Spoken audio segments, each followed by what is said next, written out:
Hi, I'm Jen Wright. I am a sculptor and painter, and I'll be doing a demonstration today for the Sooke Fine Arts show of painting fur in acrylics.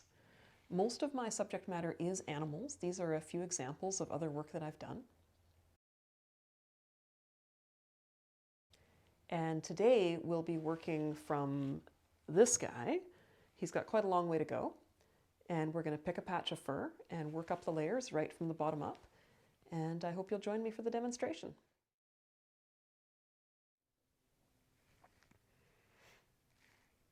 Okay, so this is what I'm going to be working on. This is a leopard. I'm working on it in acrylics, and I'm using primarily golden acrylics. And you want the normal kind, the fast-drying kind, because the layers of fur go on quite quickly, and you want to work over top of them right away. So although you might see that I have some golden open here, which is their slow-drying acrylic, I primarily use that for areas like, say, the gradation in the nose, where I need to make a wet into wet gradation, or when I'm working on the background. You'll see it in a few places. But today what I'm going to work on is a section of fur, and for that the best is the regular quick-drying acrylics, the normal acrylics. So, normally at a live demo I have people asking questions, so I'm going to do my best here to just remember what kinds of questions people generally ask. It's often about materials, about process. So as I go, I'll try to remember what people tend to ask and answer those as I go. So I'm just going to prepare a little palette here. I'm going to be working on a little section of slightly longer hair that has a little bit more texture, where the hair has kind of split apart. So fur has some depth to it. At this point on the cat, that fur is likely over an inch deep, and the light probably barely penetrates all the way down to the skin. So that means that when you're painting fur, you can always paint dark to light, because the darkest, the layers that are closest to the skin, are going to be receiving very little light, and then as you get closer to the surface of the fur, there's going to be highlights where the light has really caught it, if indeed it's in the light. So you want to look at your patch of fur, and in this case this is sort of a beigey orange, this area, and think what would the darkest level be. And because this fur is quite light, it's not going to be black. It's going to be black in these spots on the leopard, and in some of these areas that are going to turn out darkest, it might be a really dark raw umber. But this area is actually, when it's finished, has some direct light on it. And so I think that a burnt umber or a burnt umber light is probably the darkest darks of that area. So here we have a burnt umber.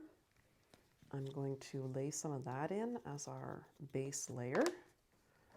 Put a little bit on there. So this is going to be much darker than the finished fur, because it is the bottommost layer. So at first, when you're painting fur, you make it look worse. You make it look like this patchwork of dark areas. And if somebody comes and looks over your shoulder, they can think that you're really going down the wrong road. So it's just important that you've explained to yourself in your own head what it is that you're up to.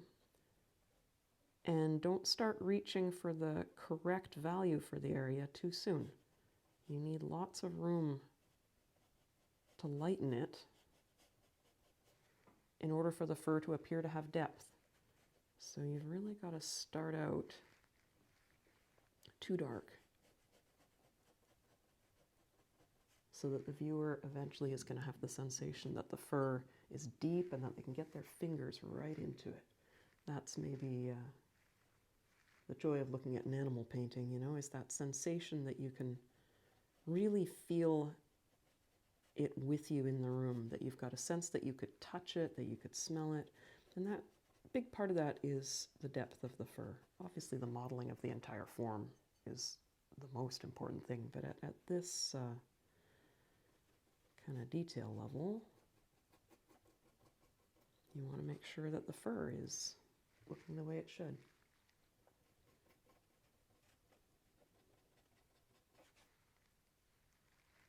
So I'm painting this thinly, knowing that there's going to be a lot of layers. You don't want a thick layer underneath it all, causing problems further up the line. And by problems, what I mean is that a thick layer of acrylic would have a lot of brush lines in it, brush strokes, you know, kind of causing a physical lumpiness of the surface. And I've already put a fair bit of effort into putting an extremely smooth gesso on a really nice smooth panel. And so the last thing I want to do is have my very first layer of acrylic be all lumpy. The reason for that is that when you're painting these fine lines of fur with your fine brushes later, every little lump is going to catch the paint and catch the brush. So it's wonderful to have a smooth surface, and you want to maintain that every step of the way. This is a wood panel. It's not canvas. I do paint on canvas, but that's more often when I'm painting in oils. Because when I paint in oils, I'm painting a little bit looser. And so the tooth of the canvas grabs the paint nicely, gives some friction to the brush. It's really, really beautiful to paint on a nice canvas. With oils, I usually stretch those myself and buy a good canvas. But for a more detailed acrylic piece like this, I generally go with board because you can get such a smooth finish on it. This one would be from Island Blue, and I've got to send some props out to them because I needed this board and a few others for some projects I was starting once we were already on lockdown. And so I ordered it online with Island Blue, and they had it out to my house the very next day, which is pretty awesome when you're starting a project. So I think they're nailing the issues that we're all dealing with coronavirus, and I've really got to thank them for that. So then the next thing you'd do with a board like this is put gesso on it. I generally go for 3 or 4 layers, depending on how it's looking. And you want to sand them smooth in between each layer. And then the final layer of gesso, I usually scrape the gesso on with my trowel, and then I take a very soft goat or pony hair brush and just with the tips of it, just tip out all of the remaining brush strokes so that it comes out super fine. And that's a nice way of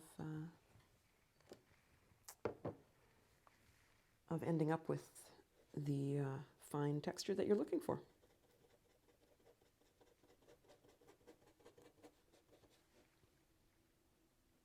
So it would, of course, be an option to underpaint the entire cat and then do the next layer and the next layer. And the reason that I'm not doing that is that this part goes quickly, and so it's a little bit rewarding that way. And when you get into the fine detail of the fur, each step is slower. When you get down to your finest brushes, it takes hours and hours. And it's quite rewarding to get an area to nearly a finish before you move on to the next, because then you get the reward of doing the first layers again, which is a little bit faster. That sounded a bit convoluted, I'm sorry for that. But it's just a little easier to know that you're that you can finish something and move on. On a painting this size, if you had to do each layer individually, you'd might get a little worn down. What's fun about the later layers is that they're kind of a meditative state when you get into painting the fur. So what I do is I usually put on a really good podcast. I like some of the long form podcasts so that I know that I've got a few hours of good listening ahead of me. And I get my palette set up and away I go. And the sort of repeated action of painting the fur can just lull you into a wonderful state. And it's a nice counterpoint to some of the other aspects of life. That is one of the joys of painting, is just getting into the flow of doing what you're doing and doing it to the best of your ability.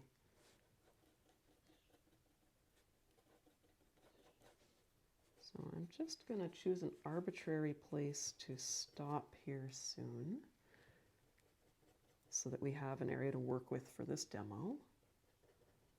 And for some of the areas, like once we get into painting the fur, where it's going to go on for hours, I will just fast forward it for you so that you can see it happen but not have to watch it in real time.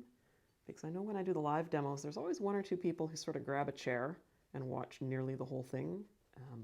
Those are maybe the hardcore people who are trying to learn how to do it. But most people just come by and kind of hang out for 15 minutes. So I don't want to kill anybody's attention span by making you sit through long form fur painting. So don't worry, there'll be fast forwarding. For this stage, the brush doesn't really matter.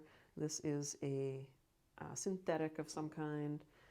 It's no longer really good enough for, it doesn't have a chisel point on it, is I guess what I'm trying to say. I don't know if that's going to focus on it for you, but it's perfectly good for laying in this sort of thing. Brushes have a lifespan, so I use my newest and best brushes for the things that require really tight detail. And then brushes like this that are moving on, you use for the underlayers where they don't have to have a hard tip. And that way you can get sort of the most bang for your buck. You can use them for the longest possible time. And sometimes you can reconstitute them a little bit if you get some water almost to a boiling point. And this is only with nylon brushes. Don't do this with good natural hair brushes. You can dip them into hot water and then draw them to a point again, and that will reform their tip for a while. So there's ways to get the most out of your brush. I think the main thing to realize is that they do have a lifespan, and you just have to live with that. Okay, so something to think about in the underpainting is your choice of color. If it's going to be an area that's in light, then choosing a warm undertone like this burnt umber will complement that nicely. And if it's an area that's going to be not receiving any direct light, that's kind of in a shadowy area, then using something cooler. So if we're painting brown fur or beige fur like this, then a raw umber is, do I have some here? There's some. A raw umber has more of a cool tone to it. It's not nearly as warm of a brown. It's got almost a greenish tinge. And that can help you right from the bottommost layer of the fur to give the viewer the idea that it's in shade. The whole piece is not in strong light. The background's going to be very dark, and as this comes up through the layers, it's going to get lighter and lighter, but not super bright. There are areas where the light is hitting this cat, but a lot of it is in sort of a muted light. So if it's looking really dull right now, that's because the final highlights are going to go on once I get the entire cat initially painted in. So I'm going to do the first sort of 3, 4, 5 layers on the whole cat. And then the last, again, 3, 4, 5 layers probably, are going to be the lightest and the sharpest with my smallest brushes. And the reason I leave that for last is you need to have a visual on the whole cat. You need to have the form already happening. You need to have really made it pretty clear where the lights and the darks are. And right now this is not as balanced as I need it to be. So I need to get the balance of those things right first, because once the highlights are on, you're not going to do them again. They're a one-time deal. They take a long time. So if it looks a bit dull to you, that's because all the bright stuff is happening at the end. And hopefully I can add some pictures of it before this video goes to Sooke, but I doubt we'll be there by then. So if not, you'll have to catch it on Instagram later. So here we are. We're going to go on to the next layer, raw sienna.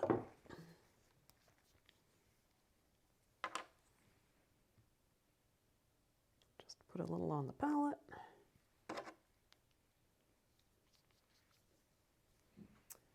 And we need some white. This is titanium white, also golden, also probably from Island Blue. We have some really great art shops locally. I use Island Blue and Opus a lot.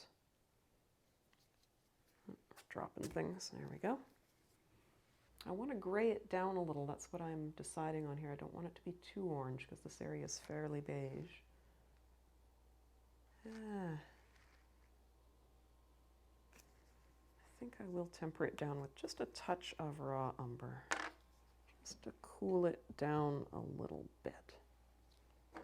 Zero brush. This is a rosemary brush. They're handmade in the UK. I absolutely love them. They tend to be really, really perfect. They're handcrafted. The quality shows. I am still going to use this one for a bit of mixing. You don't want to mix with a number 0 brush. So, just got to think here for a minute and get my mix right.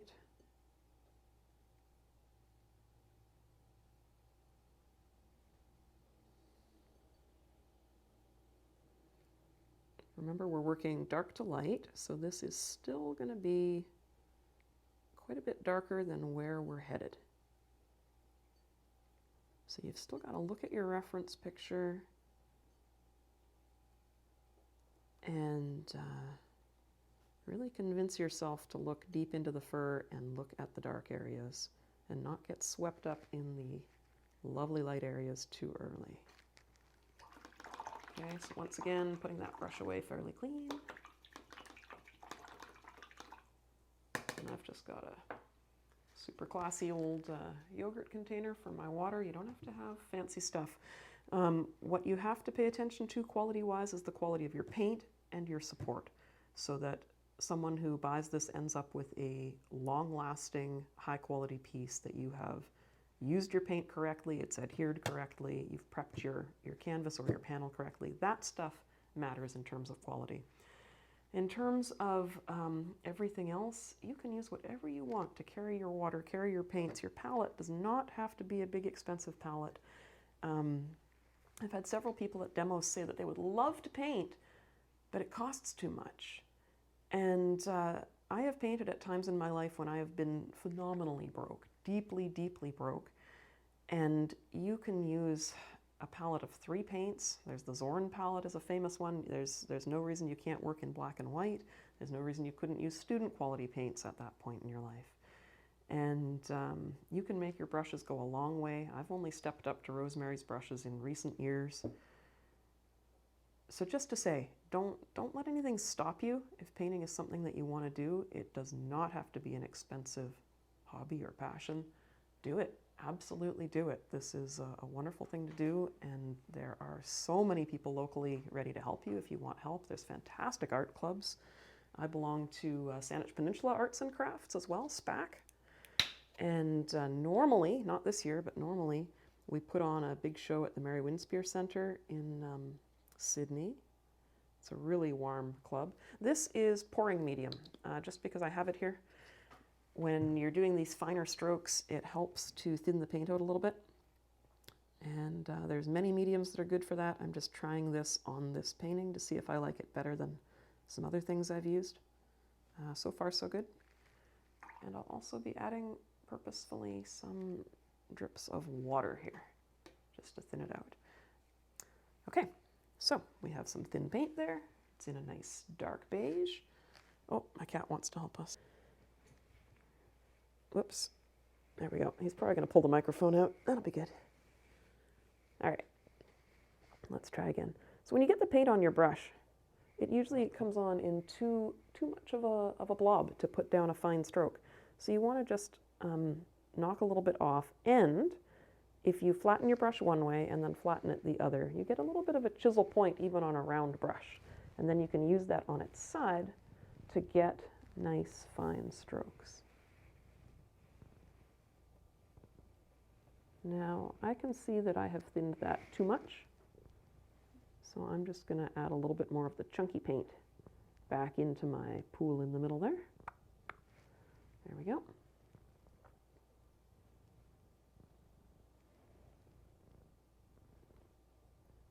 A little bit chunky. When you first start into a project, kind of every day when you start, you got to get comfortable with your paint. Every time you squeeze it out, it takes a little while to get the texture just right. And fortunately on this first layer of fur, it's not mission critical. This first layer can be, you can have the odd fat stroke like that in there, and it's going to get covered up by subsequent layers. In order for the fur to end up feeling right, you do need these layers to be going in the right direction, to be the right value, the right color. But in terms of every single stroke being perfect, there's going to be a lot that goes over top of them, so you don't have to worry too much. I'm just move my reference here a little bit. Yeah, you really want to pay attention to your direction of your fur. That's something that you can't muff up, because anyone who's spent a lot of time around animals knows what it should feel like in the various areas. They know how it lies, they know where it breaks. It's really important to the verisimilitude of your painting that you absolutely nail your fur direction. Are you helping? Razzie really likes to help.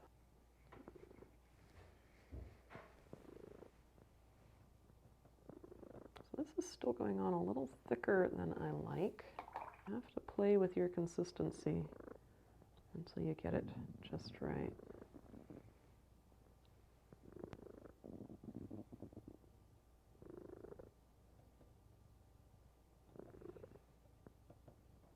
And you can see that because the paint is thin, the burnt umber is visible through it.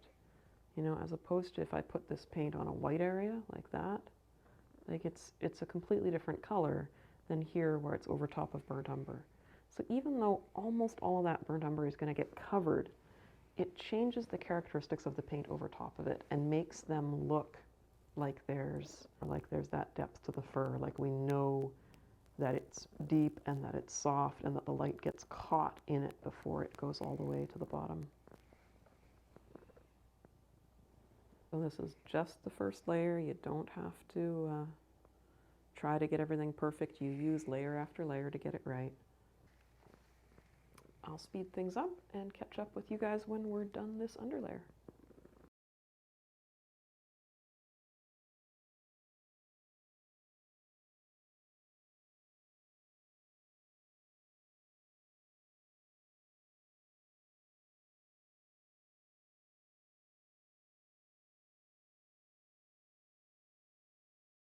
Okay, so there's a couple layers of fur.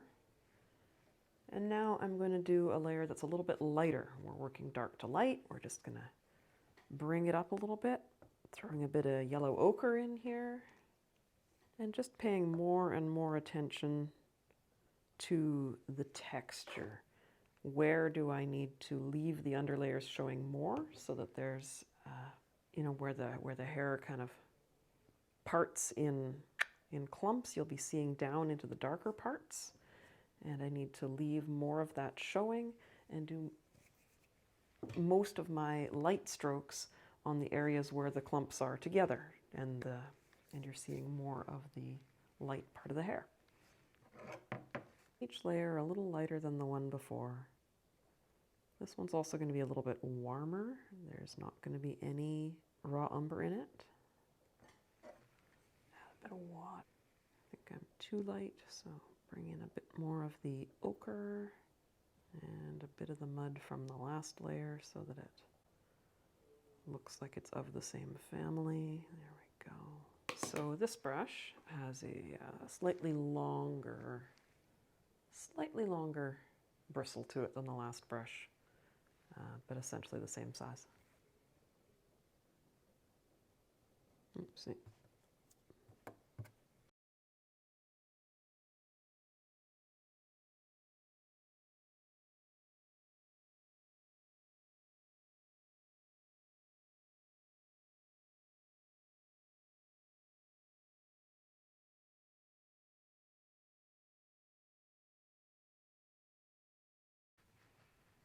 Okay, so there's the fur basically laid in, and as I said, once the whole cat is done that way, then I'll do another number of layers, probably 4, 5, 6 layers, to bring up the highlights of the coat. But that's the base layer of that area.